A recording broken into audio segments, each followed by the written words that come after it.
Hello friends, digital blogger में आपका स्वागत है। जैसे कि हम जानते ही हैं कि हाल ही में यूनियन बजट अनाउंस हुआ है। यूनियन बजट के अनाउंस होते ही स्टॉक मार्केट में काफ़ी तेज़ी देखी गई है, लेकिन अब इस तेज़ी का आने वाले समय में कौन से पर्टिकुलर सेक्टर्स या स्टॉक पर इम्पैक्ट पड़ने वाला है, उसके लिए हमारे साथ जुड़े हैं मिस्टर रुचित जैन, जो कि एक सीनियर रिसर्च एनालिस्ट हैं एंजल ब्रोकिंग में। तो hello Ruchit, welcome to our channel. Hi, thank you very much no, for inviting me to your show today. तो शुरुआत करते हैं हम स्टॉक मार्केट इंडेक्सेस के साथ। यूनियन बजट अनाउंस होते ही सेंसेक्स और निफ्टी में एक काफ़ी तेज़ी देखी गई, एक नए रिकॉर्ड्स देखे गए। अब इसके बेसिस पर मार्केट का माहौल कैसा है, उस पर आपके क्या व्यूज़ हैं? जी बिल्कुल आई थिंक नो सिर्फ इसी बजट के बाद ही नहीं, अगर हम बजट के पहले भी पिछले 2 महीने 3 महीने देखें तो मार्केट ने काफ़ी शानदार अपमूव दिया है और अब जस्ट ये अप ट्रेंड को कंटिन्यू रखा है। और बजट में क्योंकि कोई भी नेगेटिव चीज़ नहीं थी, ये ज़्यादा फोकस था बजट पे, क्योंकि एक ऑलरेडी एक ड्रीम्स सेट हो गए थे बजट पे, एक एक्सपेक्टेशन सेट हो गए थे। Never before never like before budget जो हमारे वित्त मंत्री ने हमको कहा था कि ऐसा बजट होगा जो पहले कभी नहीं आया रहेगा। तो एक बेंचमार्क सेट हो गया था और इस बेंचमार्क पे डेफिनेटली खरे उतरे हैं, क्योंकि कोई नेगेटिव न्यूज़ नहीं थी। तो आई थिंक मार्केट पार्टिसिपेंट्स ने उनको उसको एक काफ़ी पॉजिटिव तरीके से लिया है और जो अप ट्रेंड हमने पिछले कुछ महीनों में देखा है मार्केट में, वही कंटिन्यू हो रहा है।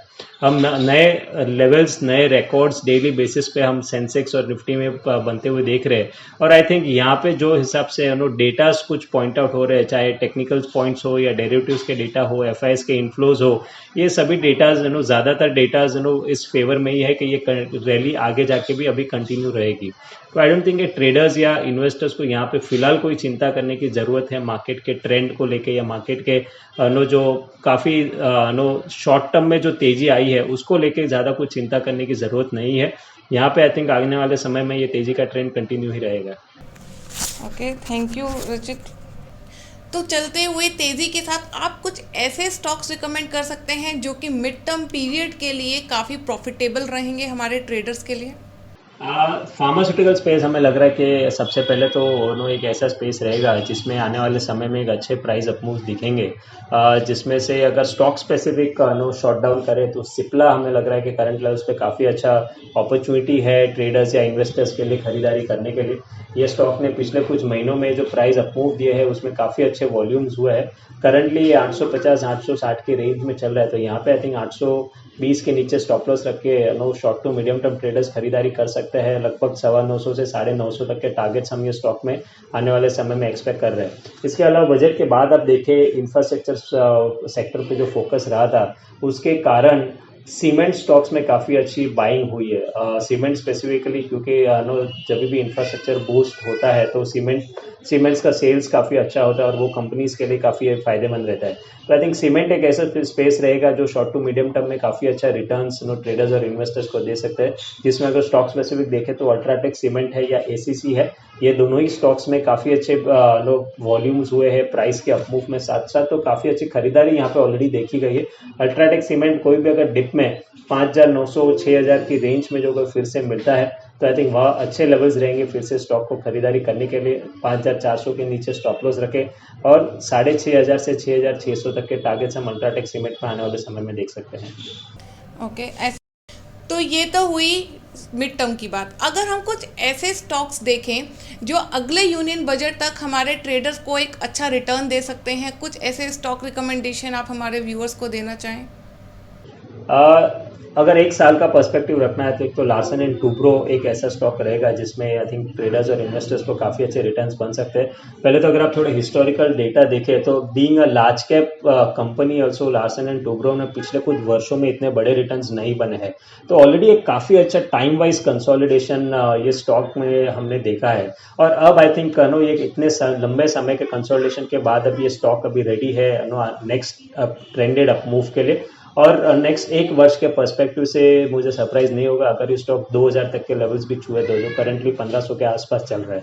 तो I think Larsen and Toubro में लार्ज कैप स्पेस में से काफ़ी अच्छे रिटर्न्स आने वाले एक वर्ष के पर्सपेक्टिव से बन सकते हैं। तो करंट लेवल्स पे ये खरीदारी करे 1,500 सवा 1,500 के आसपास, नीचे 1,350 का एक स्टॉप लॉस रखे एक वर्ष के लिए और 2,000 तक के टारगेट्स हम ये स्टॉक में देख सकते हैं। तो ये तो हुई मिड और लॉन्ग टर्म इन्वेस्टमेंट की बात। अगर हम कुछ इमीडिएट स्टॉक्स देखें जो अभी in a short period of time हमारे ट्रेडर्स को एक अच्छा रिटर्न या प्रॉफिट दे सकते हैं, कुछ ऐसे स्टॉक्स जिसको आप रिकमेंड करें? एकदम शॉर्ट टर्म की बात करें तो डेरिवेटिव सेगमेंट का भी देखें तो फार्मास्यूटिकल एक ऐसा स्पेस में जिसमें काफ़ी अच्छी लॉन्ग पोजीशंस बन रहे हैं। आप देखिए आज और कल लास्ट दो ट्रेडिंग सेशंस में सन फार्मा, सिप्ला, डीवीज लैब ये स्टॉक में काफ़ी अच्छी बाइंग हुई है। तो आई थिंक नेक्स्ट एक हफ्ते में ये एक ऐसा सेक्टर रहेगा जिसमें मोमेंटम कंटिन्यूड रहेगा। ग्लेनमार्क फार्मा एक रिलेटिव अंडर परफॉर्मर रहा है इस स्पेस में। आप देखिए पिछले कुछ दिनों में ग्लेनमार्क फार्मा में दूसरे फार्मा स्टॉक्स जैसी तेजी नहीं हुई है, बट लेकिन अब ये स्टॉक अपने सपोर्ट से फिर से प्राइस अप मूव के साइंस दे रहा है। तो आई थिंक ग्लेनमार्क फार्मा यहाँ पे अगर एक हफ्ते के पर्सपेक्टिव से खरीदारी करना है, करंटली 505 के आसपास चल रहा है, तो 490 के नीचे स्टॉप लॉस रखे खरीदारी करें। 540 तक के टारगेट्स हम एक वीक में ग्लेनमार्क फार्मा में देख सकते हैं। साथ ही यूनियन बजट के अनाउंसमेंट के साथ कुछ पर्टिकुलर स्टॉक्स में काफ़ी तेज़ी देखी गई, जैसे कि बजाज फाइनेंस है, टाटा मोटर्स हैं। तो ऐसे कुछ स्टॉक्स जिसमें एकदम से तेज़ी देखी गई है, उन स्टॉक्स को लेकर आपके क्या व्यूज़ है? क्या हमारे ट्रेडर्स को उसे एग्जिट कर देना चाहिए या पार्शियली एग्जिट करना चाहिए उन पर्टिकुलर स्टॉक से? जी, तो सबसे पहले तो बजट के बाद जो स्टॉक्स ने काफ़ी शार्प रनअप आया है, तो मैं कहूँगा कि जो स्टॉक्स ने लीडरशिप ली है इस तेज़ी को आगे और कंटिन्यू करने में, आई थिंक वो स्टॉक्स में अगर पोजीशंस है तो कंटिन्यू रहना चाहिए, क्योंकि मार्केट अभी हम अप ट्रेंड में है। हम ऐसा नहीं कि कोई पुल बैक मूव है डाउन ट्रेंड के मार्केट में। तो यूजुअली अप ट्रेंड में जो कोई स्टॉक्स ने लीडरशिप ली हुई होती है वो अपनी लीडरशिप बरकरार रखते हैं जब तक कोई रिवर्सल के संकेत नहीं आते। तो जब तक मार्केट में कोई रिवर्सल के संकेत नहीं आते हैं तब तक ये जो लीडर्स है, आई थिंक टाटा मोटर्स है, बजाज फाइनेंस जैसे जो लीडर्स है, इनमें अपनी पोजीशंस अगर आपकी है तो ये ट्रेंड को राइड करें और अब मुनाफा वसूली की ज़्यादा जल्दी ना करें और अपने पोजीशंस कंटिन्यू रखें। अब हम बात करते हैं इंफ्रास्ट्रक्चर सेक्टर की। यूनियन बजट 2021 में देखा जा रहा है कि इंफ्रास्ट्रक्चर में काफ़ी स्पेंडिंग होने वाली है। तो इस पर्टिकुलर स्पेंडिंग का स्टॉक मार्केट इन्वेस्टमेंट में क्या फ़र्क देखने को मिलेगा? साथ ही कुछ ऐसे स्टॉक्स इस पर्टिकुलर सेक्टर में जिससे ट्रेडर्स एक अच्छा मुनाफा कमा सकते हैं? I think yes, definitely infrastructure हमारे देश में देखें तो हम एक ग्रोइंग कंट्री है, डेवलपिंग कंट्री है। तो यहाँ पे कंटिन्यूस इंफ्रास्ट्रक्चर में जब निवेश होता है तो ये काफ़ी अच्छे संकेत होते हैं। और सिर्फ एक दो सेक्टर ही नहीं, काफ़ी सारे सेक्टर्स इंफ्रास्ट्रक्चर से इंटरकनेक्टेड रहते हैं। जैसे हमने रिसेंटली सीमेंट स्पेस की बात की, आप स्टील इंडस्ट्री की बात कर लीजिए। आई थिंक काफ़ी सारे ऐसे इंडस्ट्रीज़ हैं जो इंफ्रास्ट्रक्चर से कनेक्टेड रहते हैं। आई थिंक सीमेंट और स्टील ये दो ऐसे सेक्टर्स है जो इंफ्रास्ट्रक्चर में कोई बूम आता है या इंफ्रास्ट्रक्चर की स्पेंडिंग जब बढ़ती है तो इनकी डिमांड काफ़ी बढ़ती है। तो आई थिंक ये दो स्पेस रहेगी जहाँ पे ट्रेडर्स या इन्वेस्टर्स को फोकस रखना चाहिए ये बजट के बाद में। सीमेंट स्पेस की हम ऑलरेडी बात कर चुके हैं, जिसमें अल्ट्राटेक सीमेंट, एसीसी जैसे दिग्गज जो है उनमें काफ़ी अच्छी बाइंग हुई और वो काफ़ी अच्छे रिटर्न्स आने वाले समय में बना के दे सकते हैं। स्टील स्पेस में बात करें तो स्टील में टाटा स्टील जो दिग्गज कंपनी है, आई थिंक ये स्टॉक ने ऑलरेडी पिछले कुछ महीनों में एक अच्छे रिटर्न्स दिए हैं, लेकिन अभी भी यहाँ से हमें लग रहा है कि ये स्टॉक में काफ़ी अच्छा अपमूव कंटिन्यू रहेगा। टाटा स्टील और JSW steel large cap space में से ये दो स्टॉक्स रहेंगे स्टील सेक्टर में से, जिनमें अगर करंट लेवल्स पे भी खरीदारी करनी है तो इन्वेस्टर्स खरीदारी कर सकते हैं। अगर फॉरेन डायरेक्ट इन्वेस्टमेंट की बात देखी जाए तो यूनियन बजट में foreign direct investment insurance sector में 49 से 74% इंक्रीज होने वाला है। तो इस इंक्रीज वैल्यू का स्टॉक मार्केट इन्वेस्टमेंट में क्या इम्पैक्ट पड़ने वाला है? आई थिंक जो इंश्योरेंस कंपनीज है, लिस्टेड इंश्योरेंस कंपनीज है, उनमें काफ़ी अच्छा मोमेंटम इस न्यूज़ के बाद देखने मिलेगा। अगर मैं स्पेसिफिक स्टॉक स्पेसिफिक को कट डाउन करूँ तो एचडीएफसी लाइफ ये स्पेस में सबसे लीडर है, जिसने लीडरशिप ली थी। आई थिंक ये एक स्टॉक रहेगा जो आने वाले समय में इन्वेस्टर्स को काफ़ी अच्छा रिटर्न्स बना के दे सकते हैं। करंटली ये 690 के आसपास ट्रेड कर रहा है और ऑलरेडी 660 के आसपास एक अच्छा सपोर्ट बेस ये स्टॉक ने बनाया है। आई थिंक ये अभी गियर्ड है नेक्स्ट राउंड ऑफ तेजी के लिए। तो यहाँ पे अगर इंश्योरेंस स्पेस में जो न्यूज़ आई है वो सर्टनली ये सब स्टॉक्स के लिए काफ़ी अच्छे है। और इसमें से अगर कोई इन्वेस्टर पिक करना चाहता है तो एचडीएफसी लाइफ करंट लेवल्स पे भी खरीदारी करे। जैसे कि हमने फॉरेन डायरेक्ट इन्वेस्टमेंट की बात की है, तो उसके बाद कुछ इंस्टीट्यूशनल इन्वेस्टर्स का काफ़ी अच्छा रोल रहने वाला है स्टॉक मार्केट में। तो how they are going to drive the stock market? जी, आई थिंक ये ऑलरेडी हम देख रहे हैं पिछले कुछ महीनों से जो फॉरेन इंस्टीट्यूशनल इन्वेस्टर्स का पैसा हमारे बाजार में आ रहा है, उसके कारण बाजार में हमको कितनी अच्छी तेज़ी देखने मिली है। आप नवंबर महीने में देखिए, दिसंबर महीने में देखिए, जो कैश मार्केट के आंकड़े हैं एफआईआईज़ की तरफ से, वो काफ़ी एनकरेजिंग है। इनफैक्ट इवन जनवरी महीने में हमने काफ़ी अच्छे आंकड़े उनकी तरफ से देखे, और सिर्फ इसमें ही नहीं, कैश मार्केट में ही नहीं, अगर आप इंडेक्स फ्यूचर्स में भी अगर उनकी पोजीशंस देखें तो लास्ट 3 महीने से इंडेक्स फ्यूचर्स में वो कंटिन्यूसली लॉन्ग पोजीशंस बना रहे हैं और वो लॉन्ग पोजीशंस अपने रोल भी कर रहे हैं।